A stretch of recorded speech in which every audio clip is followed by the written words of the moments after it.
Lewis Hamilton furious. Dior abruptly cancels Jimin's campaign hours before global launch. What went so wrong? In a decision that stunned the world of fashion, celebrity culture, and global fandom, Dior has abruptly pulled the plug on its much-anticipated global campaign featuring BTS's Jimin, and Formula One legend Lewis Hamilton isn't staying silent. Just hours before the campaign's official unveiling, insiders confirmed that the entire marketing rollout was halted without prior warning. Why did Dior, a brand known for its precision and luxury, suddenly retreat from a project expected to redefine masculinity and elegance for a new generation? And what exactly triggered Hamilton's explosive reaction? Jimin, a global icon whose association with Dior had symbolized a historic East meets West partnership, was at the center of what was described internally as the most ambitious luxury fashion campaign of the year.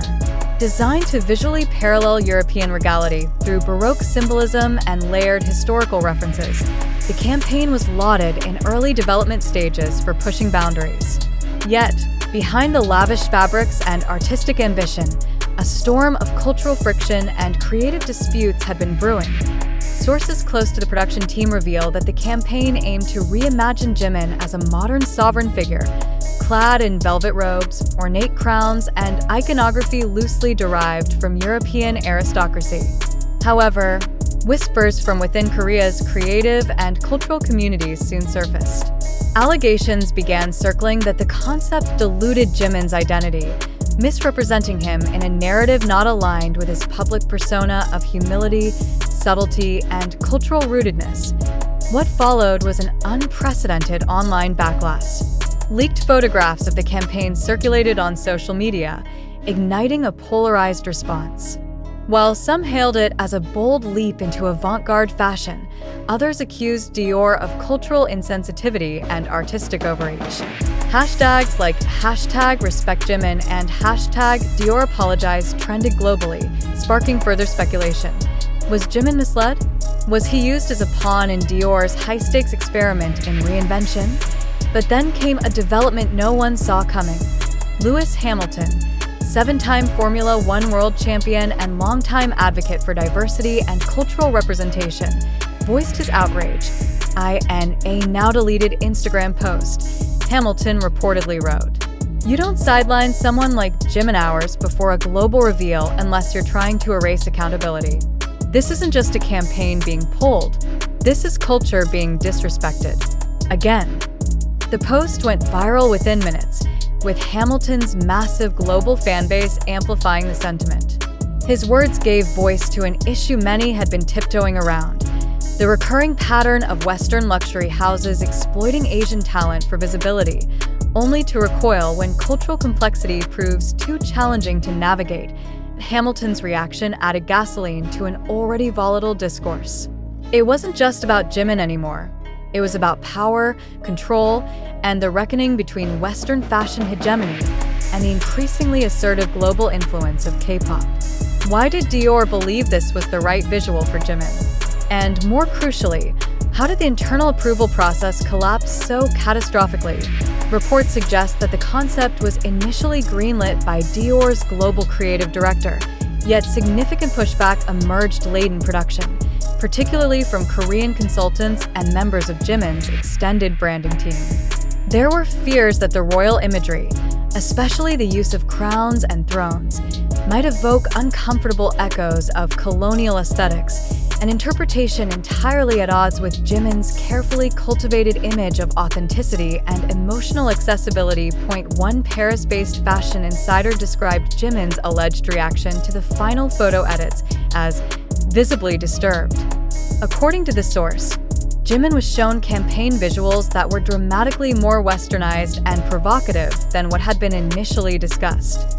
He didn't recognize himself, the source stated. This wasn't about wardrobe choices. This was about a complete distortion of who he is. Online, the emotional temperature only rose further when an anonymous Dior executive was quoted on a French fashion blog as saying, "We underestimated how protective his fans would be. We saw it as high art. They saw it as betrayal." The quote spread like wildfire, particularly among Korean netizens who condemned Dior's perceived arrogance and cultural ignorance. As the fallout intensified, the Dior marketing team allegedly went into crisis mode. South Korea and Southeast Asia, two of Dior's most crucial markets, saw calls for organized boycotts. Retail outlets reportedly received pressure to remove promotional material, while social media managers for Dior's regional accounts began deleting posts featuring Jimin. Simultaneously, discussions began circulating about internal clashes within Dior's styling team. Multiple insiders anonymously alleged that factions within the creative department had fought bitterly over Jimin's visual direction. Every time he was in Paris, the tension was thick, one stylist claimed. Some thought his street style influence was his true strength. Others wanted him to embody Dior's grand European vision. It became a silent war over his image. And in the midst of this storm, a singular photo emerged that reignited the debate. A portrait of Jimin seated regally on a velvet throne, wearing a gilded crown, wrapped in deep plum robes embroidered with black pearls. His gaze was haunting, detached, powerful. It was undeniably beautiful, but also undeniably provocative. Within hours, it was dissected on Reddit threads, TikTok, academic blogs, and even national news in South Korea. Was this art? Or was this an affront to the very identity Jimin has spent years building? The debate deepened when political commentators began weighing in. Some questioned whether the image unwittingly fed into post-colonial anxieties. Was this Dior attempting to co-opt a Korean figure into an outdated European narrative? Was this another chapter in the long history of cultural misappropriation disguised as fashion innovation? And then, a new firestorm erupted, this time within Dior itself. A mysterious Instagram story was posted, then quickly deleted, by someone believed to be a member of the campaign team. It read only, "You can't bottle thunder." Screenshots exploded across X, formerly Twitter, prompting speculation about whether the post was aimed at Jimin's unpredictable star power or at Dior's failed attempt to contain him within their brand mold. While neither Dior nor HYB has issued a formal statement, internal sources suggest frantic renegotiations are underway. Rumors swirl that Jimin's team is now reevaluating every aspect of his brand partnerships, while Dior has begun overhauling its entire strategy for upcoming celebrity collaborations. Notably, Jimin's name and image have quietly disappeared from Dior's official global ambassador page. Is this temporary damage control, or the beginning of a complete fracture? Critics and fans alike now question whether Dior ever truly understood what they were engaging with. Jimin is not merely a fashion icon. He is a cultural symbol, a vessel of emotional resonance and transnational meaning. You cannot drape him in gold and expect silence when the substance is stripped away. As one Vogue Korea contributor aptly put it, Jimin is not Dior's ambassador anymore. He is their paradox. He is their storm. The silence from both camps has only intensified public scrutiny. With no statements to clarify the situation, media outlets and fans are left piecing together fragments, leaked emails, stylist interviews, whispered rumors. One particularly viral theory suggests that Jimin was kept in the dark about how far the campaign's imagery had strayed from their original discussions. The notion that he may have been blindsided has enraged armies globally, some of whom now accuse Dior of exploiting Jimin's fame without respecting his agency. Meanwhile, emotional tributes flood the internet. Fans share art, memories, and hashtags reclaiming Jimin's image as a cultural icon of integrity and elegance. One trending post read, "You don't crown Jimin. He's already royalty in our hearts, not for his throne, but for how he makes us feel seen." This level of attachment, spiritual, emotional, and cultural, is something Dior may have gravely underestimated. The question now is whether Dior can recover from what's being dubbed the Dior dilemma. Will luxury brands begin taking cultural nuance more seriously? Or will this moment be remembered as the turning point where K-pop's global power demanded not just admiration, but respect? One thing is certain, Jimin's silence is louder than words. Fans are listening and waiting, not for Dior's redemption, but for their king's return on his terms. And as for Lewis Hamilton, his voice has redefined the narrative. What began as a fashion scandal has now transformed into a global reckoning over identity, power, and who gets to tell the story, and how as Dior scrambles behind closed doors. The world watches in tense anticipation. The silence grows heavier with each passing day as Jimin's absence from Dior's platforms becomes more than a branding decision. It becomes a statement. Fashion insiders whisper of irreversible damage, while fans demand accountability, not just from Dior but from an entire industry. Lewis Hamilton's furious outcry lingers in the air, echoing a broader call for justice. This is no longer about a canceled campaign. It is about who controls the narrative, who defines art, and who gets to stand in the spotlight without being reshaped by forces that fail to understand them. The storm is far from over. The aftermath of a canceled campaign, dissecting the Jimin Dior controversy, and the rising need for critical awareness's public discourse continues to spiral in the wake of Dior's sudden cancellation of its highly publicized campaign featuring BTS's Jimin. The global community remains divided, emotionally charged, and intellectually unsettled. What began as a striking moment in fashion history has now evolved into a multidimensional debate touching on cultural identity, brand accountability, media manipulation, and the fundamental question of reality versus fabrication. But the central question that must now be asked is not just what happened, but why we believe it happened, and whether we should believe it at all. Have we, as global consumers of digital information, allowed ourselves to be swept away by a narrative without verifying its origin? Or are we, perhaps unknowingly, participants in a carefully constructed illusion designed not to reflect truth, but to exploit emotional reaction and provoke engagement? We must begin by interrogating the very fabric of the incident. Is it plausible that a luxury house as established and operationally sophisticated as Dior would cancel a multi-million-dollar global campaign merely hours before launch due to creative disagreements? Or does this abrupt withdrawal suggest a strategic retreat, a premeditated maneuver executed to generate controversy, attention, and ultimately cultural capital?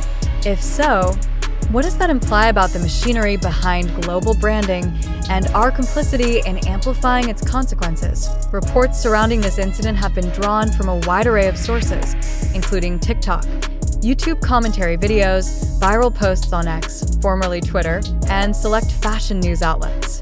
But the question that demands immediate attention is, how verifiable are these claims? When leaked photos, anonymous insiders, and emotionally charged commentary become primary sources of information, should we not pause and ask ourselves, what is the objective truth? Who benefits from this ambiguity? And more importantly, who orchestrates the conditions in which this confusion thrives? The silence from both Dior and Jimin's representatives has been deafening. In absence of formal confirmation or denial, speculation has been allowed to flourish unchecked.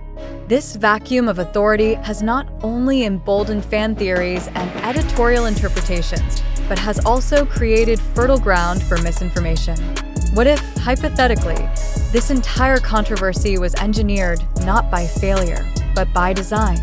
Could the emotional intensity of the public's reaction have been anticipated, even desired, by those who understand the metrics of outrage in the digital age? We must further consider the optics of the controversy.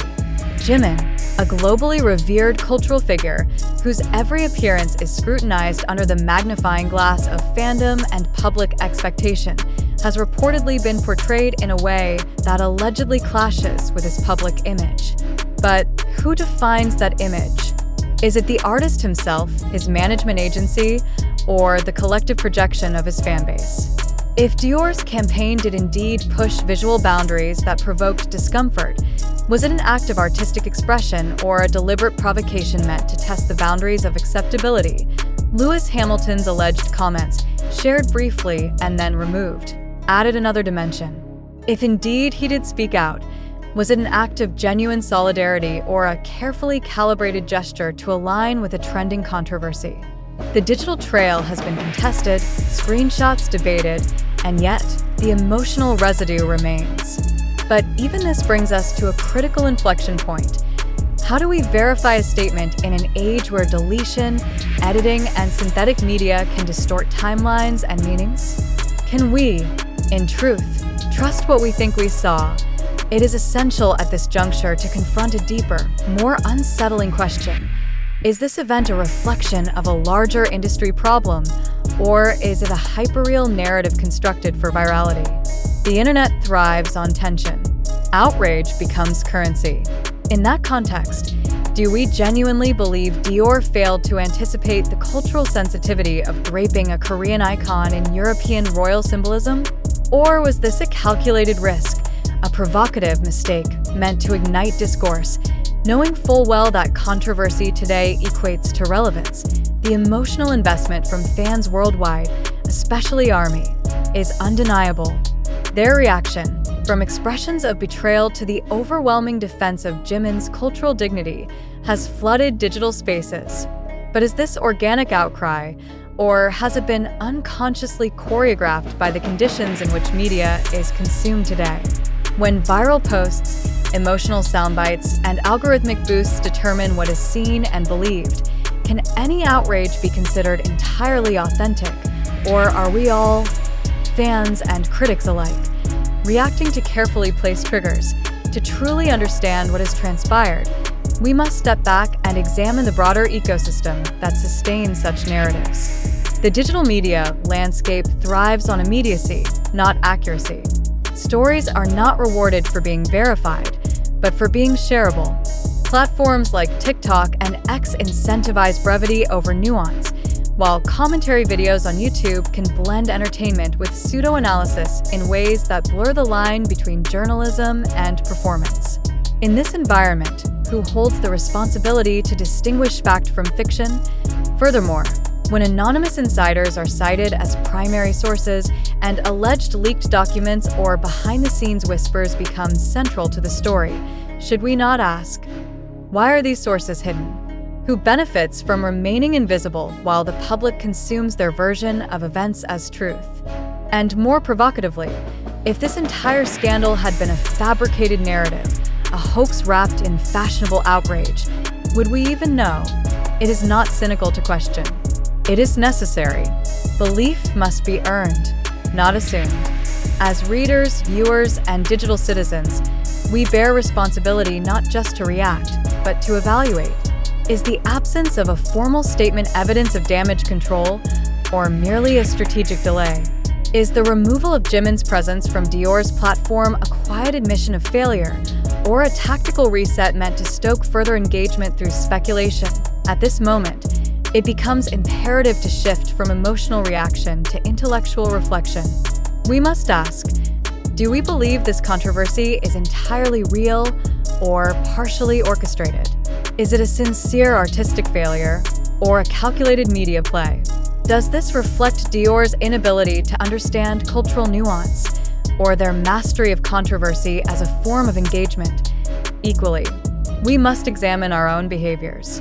Have we engaged with this issue because we care about cultural representation, or because we were drawn to the spectacle? Do we share posts out of conviction or out of habit? In the endless scroll of digital content, where stories vanish and reappear like ghost signals, what anchors our understanding to truth? Some may argue that even if the narrative is manufactured, the emotions it evokes are real. That may be true, but emotional truth does not validate factual accuracy. One can feel deeply moved by a story that is, in essence, a fiction. In a post-truth era, sincerity must be coupled with scrutiny. Outrage must be grounded in fact. Therefore, we return to the essential question posed to you, the reader. Do you believe this story is real? Not just in the sense of events occurring, but in the motives behind those events. Do you believe Jimin was truly exploited? Or do you believe this has been exaggerated to exploit your belief in his victimhood? If the story is real, then it reveals a disturbing lack of cultural sensitivity, from one of the world's most influential fashion houses. It underscores a deep misunderstanding of transnational identity and a dangerous disregard for the emotional resonance of cultural symbols. It would also validate concerns that global brands continue to appropriate rather than collaborate. But if the story is not entirely real, or worse, deliberately manufactured, then we must ask who is behind its construction, and for what gain? Is this media sensationalism veiled as cultural advocacy? Is the digital public being weaponized as a tool of narrative testing as this story continues to evolve or dissipate? One truth remains certain. The need for critical reflection has never been greater. The boundary between what is real and what is designed to feel real is collapsing. In that collapse lies the risk of losing our ability to distinguish manipulation from meaning. End conclusion. While the facts surrounding Dior and Jimin's campaign remain clouded in partial truths and media distortion, our responsibility is to approach such events not as passive consumers, but as active interrogators. Question what is shown. Doubt what is said. Consider what is not said. Reflect before reacting. This is not merely a story about fashion. It is a story about perception, control, and the battleground of narrative in a world where reality is a fluid and contested space. Once again, we ask, do you believe this is real? Or are we all just characters in a larger performance? One that thrives on belief, regardless of truth. The next time a headline captures your attention or a viral post demands your outrage, pause. Ask yourself, who benefits from your belief? Who controls the flow of the narrative you're consuming? In the case of the Jimin Dior controversy, are we witnessing a genuine cultural conflict or the meticulous design of a publicity machine? Before choosing a side, consider this. Belief without evidence is submission. In an age of curated truths, skepticism is no longer optional. It is survival.